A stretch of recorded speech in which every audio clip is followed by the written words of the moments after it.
Қайырлы күн қыздар, сіздерге уәде еткен қатпарлы самсаның рецептісін бөлісетін боламын.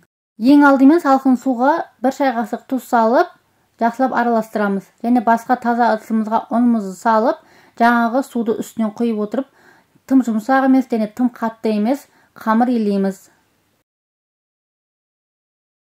Илеп алған қамырымыздың бетін жауып, 10 минутқа тындырып қоямыз. 10 минут тынған соң, жақсылап бір қайтарып, екіге теңдей етіп бөлеміз.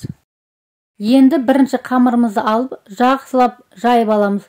Жұқа бешбармаққа арналған қамыр етіп жаямыз. Содан кейін үстінен 72-82% майды ертіп, осылай жағып аламыз. Одан кейін рулет сияқты ораймыз. Бұл орап алған қамырды бір шетке қоя тұрамыз.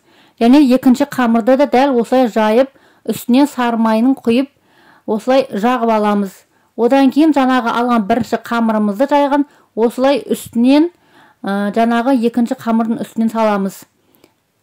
Сосын оны екеуін бірге қосып ораймыз.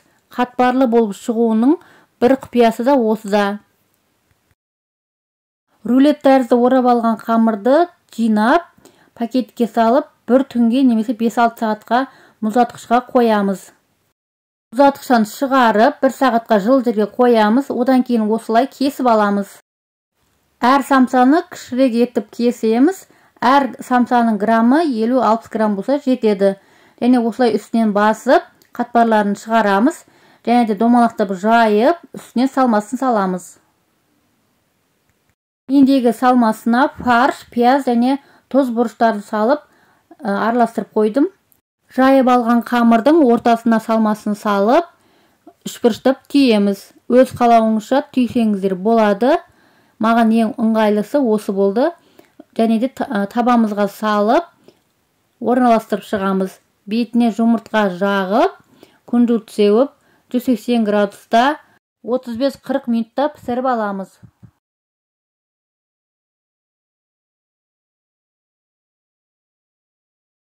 Мінеки, осымен самсаларымыз дайын. Арасы қатпарлы, өте дәмді болып шығады.